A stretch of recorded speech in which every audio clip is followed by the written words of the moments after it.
అంటే ఓకే, మీరు మీ state of mind ఇలా ఉంది కాబట్టి మీరు ఇలా ఆలోచించగలుగుతున్నారు. కానీ మీ పిల్లలు వాళ్ళకి ఎంతో కొంత ఇల్లు మీద అఫెక్షన్ ఉంటుందిగా. Good, that's a very good one అండి. See this is where I have to, అంటే నా ఫ్యామిలీ, నా అదృష్టం మామూలు అదృష్టం కాదండి అది. ఫర్గెట్ అబౌట్ మై ఫెయిల్యూర్స్, అక్కడ హీరో అయ్యానా విలన్ అయ్యానా పక్కన పెట్టండి. సి బేసిక్గా నేనేం చెక్కుకోలే నా ఫేసు, అలా పుట్టాను, గొంతు అలా వచ్చింది.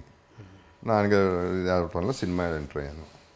మా అమ్మ she deserve the better son then me, అంత మంచిది ఆమె. మా బ్రదర్స్ ఓ పక్క, మా brother sister in laws come to my family, వాళ్ళని యాక్సెప్ట్ చేయాలండి.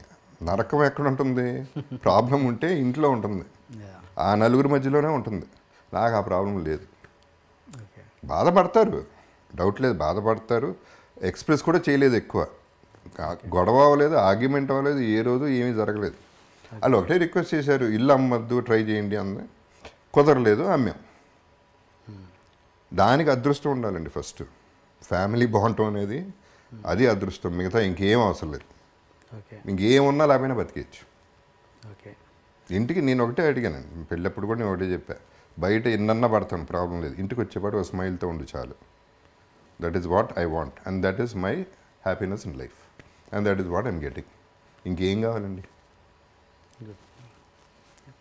ఇప్పుడు ఇది కూడా అంతకుముందు డబ్బుకి వస్తాయనండి, అంతకుముందు ఏమంటారు దీన్ని, ముజ్జరాలకి వెళ్ళేవాడిని బాంబేలో, ఇక్కడ ఫామ్ హౌస్లో పెట్టినప్పుడు. ఏంటనేది నాకు క్యూరియాసిటీ.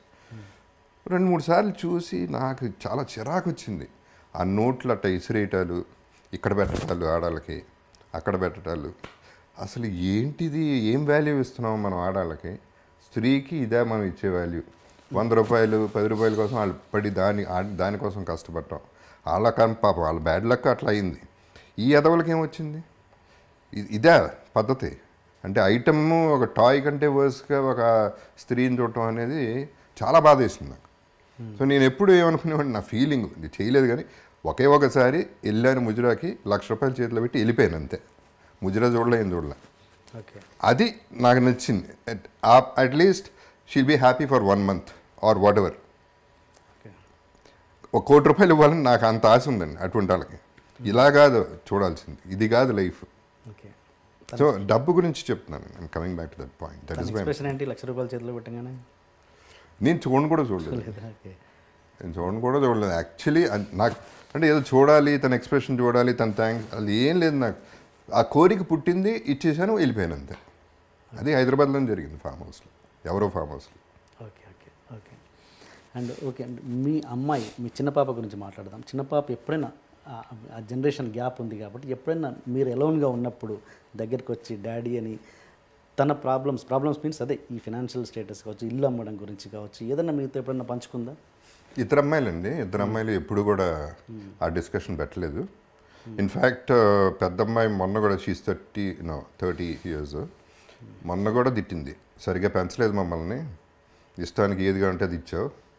ఇద్దరిని అలా కాదు పెంచాల్సిన పిల్లల్ని, అప్పుడప్పుడు కొట్టాలి, తిట్టాలి, అప్పుడే మేము నేర్చుకుంటాం లైఫ్, నేను నేర్చుకోవట్లేదు లైఫ్ నీ వల్ల అని రివర్స్ అయింది తప్ప ఎప్పుడు కూడా ఇలా చేసావు అలా చేసావు అని ఒక్క క్వశ్చన్ ఒక్కళ్ళు అడగలేదండి ఇంతవరకు. నేను ఇంకా అంతకంటే ఇంకేం అవసరం లేదు నాకు. ఇప్పుడేమో తాతయ్య అయ్యారా? లేదండి, టెక్నికల్ కావాలా? నాకు అటువంటి ఏం కూడా లేవండి. తాత అవ్వాలను లేకపోతే వారసత్వం, ఆ డిస్కషన్ కూడా వచ్చింది నాన్నగారితో. ఏంటి ఎవరు లేరు, మగపిల్లలే లేరు ఫ్యామిలీలో, ఏంటి అందరు 3 బ్రదర్స్కి అందరూ కలిసి 5 ఆడపిల్లలు, ఏంటి పరిస్థితి అన్నారు. మర్చిపోండి, ఇప్పుడు వారసత్వం లేకపోతే ఏమవుతుంది, వీరమాచినేని ఫ్యామిలీ లేకపోతే ఏమవుతుంది, ఎవరికి ఏం పెద్ద లేదండి. మీరు ఫీల్ అవుతున్నారు, మనం ఫీల్ అవ్వడం కరెక్ట్ కాదు. ఎవడు ఫీల్ అవ్వడు దాని గురించి, పెద్ద ఆలోచన కూడా ఎవరికి ఉండదు, మర్చిపోండి దాని సంగతి అని చెప్పా. సరే కావాలంటే చెప్పండి, ఎవరన్నా ఉంచుకుంటాను అని సరదాగా జోక్ కూడా చేసుకున్నాను. అంటే మీకు ఎప్పుడు అనిపించలేదు రే కొడుకుంటే వాడిని హీరో చేసేవాడిని అని? లేదు అసలు, అదేముంది, కూతుర్లు ఉన్నారు, అలా హీరోయిన్ కావాలంటే హీరోయిన్ అయ్యేవారు, వాళ్ళకు వద్దనుకున్నారు. That's all.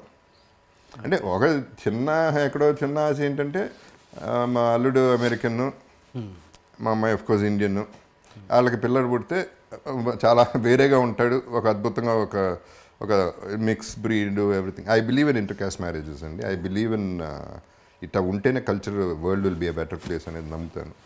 అందంగానూ పుడతారు, ఇంటెలిజెంట్గానూ పుడతారు అనేది నా నమ్మకం. ఎస్ అవును. ఓకే అండి. అండ్ ఇండస్ట్రీలో మామూలుగా శత్రుత్వం, పర్మనెంట్ శత్రుత్వాలు ఉండవు, పర్మనెంట్ మిత్రుత్వాలు ఉండవు అన్నది సహజం. ముఖ్యంగా ఇండస్ట్రీలో అసలు ఉండవు. మీకు అంటే ఎప్పుడైనా నాకు దగ్గర అవుతారు అనే ప్రాణ స్నేహితులు, అంటే ఎప్పుడైనా పంచుకోవచ్చు అనే ప్రాణ స్నేహితులు ఉన్నారా ఎవరైనా? అంటే లైక్ అర్జున్ అన్నది నాకు తెలుసు, ఇంకా ఎవరైనా? అండి ఎంత ప్రాణ స్నేహితులన్నా వాళ్ళ ప్రాణానికి వచ్చినప్పుడు ప్రాణ స్నేహితులు ఎవరు? ఓకే, ప్రాణాన్ని చాలా కష్టం అది. ప్రాణ స్నేహం తీసేద్దాం. ఏదైనా స్నేహం వరకు ఎస్, అంటే అంటే దానికి కూడా ఒక లిమిట్ ఉంటుందండి. Naturally like I said, I me my self అనేది మళ్ళీ వర్తిస్తుంది. అది ఎవరికైనా, నాకైనా వర్తిస్తుంది. నేను వెళ్తాను, అవుట్ ఆఫ్ ద వే వెళ్తాను, చేస్తాను. కానీ ఇప్పుడు నా సిచ్యువేషన్ ఇంట్లో ఏదైనా ఇక్కడ ఎమర్జెన్సీ అనుకోండి, ఇది చూసుకుంటా తప్ప అక్కడికి వెళ్ళను కదా నేను. సో అర్జున్ డెఫినెట్లీ అండి. ఒకటి ఏంటంటే అర్జున్తో అందరూ లక్కీగా ఏంటో నేను అందరికంటే చిన్నాను నేను ఫీల్ అయ్యి, నాకు నన్ను చూసుకుంటా మరి పిచ్చాడు అనుకుంటారో లేకపోతే అమ్మాయి కూడా అనుకుంటారో ఏమనుకుంటారో నాకు తెలియదు. తారక్ కూడా అంతే. తారక్ ఎంత చిన్నాడు నాకంటే. తారక్ బాబు తిన్నాడా, బాబు వెళ్ళాడా, బాబు కారు వచ్చిందా, ఈ చూసుకుంటాడు. అర్జున్ బాబు ఎక్కడున్నాడు ఏమైపోతాడు.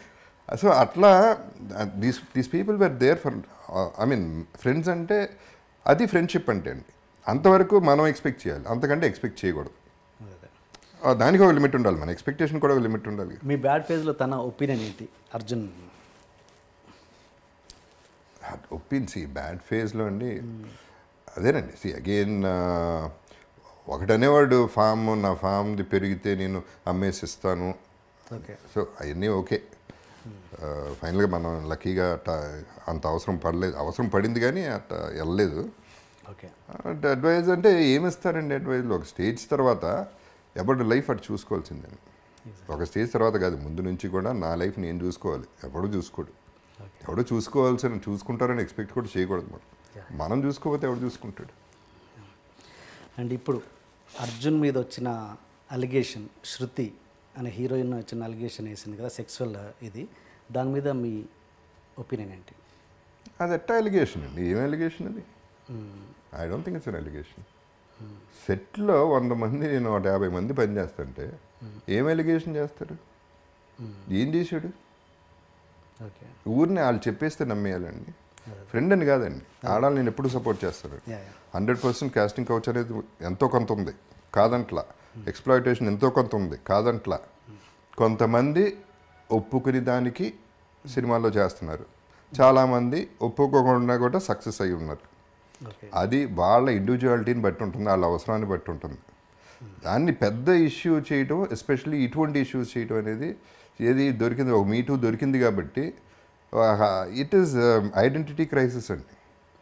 బేసిక్లీ నన్ను ఎవడో గుర్తించట్లేదు అని అదో ఇంకోటో రీజన్స్ తప్ప ఇది నాకు అలిగేషన్ అయితే నాకు కనపట్లేదు. రూమ్లో అట్ట చేశాడు అంటే ఏమైనా ఆలోచించవచ్చు తప్ప సెట్లో చేశాడు అనేది నాకు అది అలిగేషనే కాదు. ఓకే, అసలు మీటూ మీద మీ ఒపీనియన్ ఏంటి? అంటే me too if it is a genuine situation అండి, I would support any women. I always support women అండి. మీరు అందరికీ తెలుసు. ఫస్ట్ నా soft corner for women because of one thing, she is beautiful. Women అంటే బ్యూటిఫుల్. అది పక్కన పెడితే న్యాచురల్ అండి. మదర్ ఇస్ అ ఉమెన్ అండి. ఎక్కడి నుంచి వస్తుందో చూడండి. And strength is a women. ఎప్పుడు కూడా చాలా చాలా మెంటలీ స్ట్రాంగ్ ఉమెన్. వాళ్ళు ఏ రకంగా చూసినా వాళ్ళు చాలా గొప్పవాళ్ళు మగాళ్ళ కంటే. సో అట్ట రెస్పెక్ట్ ఇస్తా. కాకపోతే రివర్స్ అవుతుంది సిచ్యువేషన్, అది ఎవరికి తెలియట్లా. అది వాడుకుంటున్నారు కొంతమంది. దాన్ని నిర్భయన లేకపోతే షీ టీమో ఇట్లాంటివి అడ్డం పెట్టుకుని హస్బెండ్ మీద అలిగేషన్, ఎంతోమంది హస్బెండ్ సఫర్ అవుతున్నారు, అది వీక్నెస్గా వాడుకుని. సో అది కూడా జరుగుతుంది. జెన్యున్ కేసెస్కి ఎస్ అండి. ఇప్పుడు ఒక అమ్మాయిని లిటరల్గా నేను సేవ్ చేశానండి ఒక సిచ్యువేషన్లో. లిటరల్గా she was suppose to be Pune రమ్మన్నారు. పూణే మంచి ఛాన్స్ దొరికింది, పలానా సినిమా, పలానా వివేక్ ఓబ్రాయ్ హీరోగా, పూణే మార్నింగ్ 3 o'clock బయలుదేరు అన్న. నాకు 12 o'clock చెప్పింది, ఫ్లైట్కి వెళ్తున్నాను ఇట్లా రమ్మన్నారు. నాకు ఇమీడియట్గా కొట్టేసింది, ఏదో తేడా కొట్టేసింది ఇన్స్టింక్టివ్గా. నువ్వు వెళ్ళమాకు అన్నా. అని వివేక్కి ట్రై చేశా, వివేక్ కపూర్కి దొరకలా, రాత్రిపూట ఆర్జీవీకి ట్రై చేశా, దొరకలా. నాకు ఏదో మేజర్ ప్రాబ్లం ఉందని వెళ్ళడానికి వీలేదని ఆపేశా. తనందు నా కెరీర్ పోతుంది, పెద్ద సినిమా అది, నువ్వు అట్లా పోగొడుతున్నావు, అది ఇది కెరీర్ పోతే పోయింది, నువ్వు చేయి మాకు, నాకు తేడాగా ఉందని ఆపి, గొడవ అయింది, ఆగిపోయింది, తప్పలేదు. ఆ తర్వాత 3 days తర్వాత ఆ గ్యాంగ్ని పట్టుకున్నారు. కిడ్నాప్ చేసి మదర్ వస్తే మదర్ని చంపేసి, ఎవరొకరు వస్తే ఈ లేడీని ఒక 17 మంది రేప్ చేసి పాకిస్తాన్ పంపించాలి, ఇది ఎజెండా. నాకు పాకిస్తాన్ నుంచి కూడా థ్రెట్స్ వచ్చినాయి. డైరెక్ట్గా నీకేంటి సంబంధం అనేది థ్రెట్స్ వచ్చినాయి. నేను I stood up for that women. ఇప్పుడు నాకు వైఫ్ ఉంది, నాకు ఫ్యామిలీ ఉంది, నాకు లైఫ్ ఉంది, నిలబడ్డా కదా. So that proves it. Situation అంటూ వస్తే ఐఎమ్ 100% సపోర్ట్ ఇస్తాను.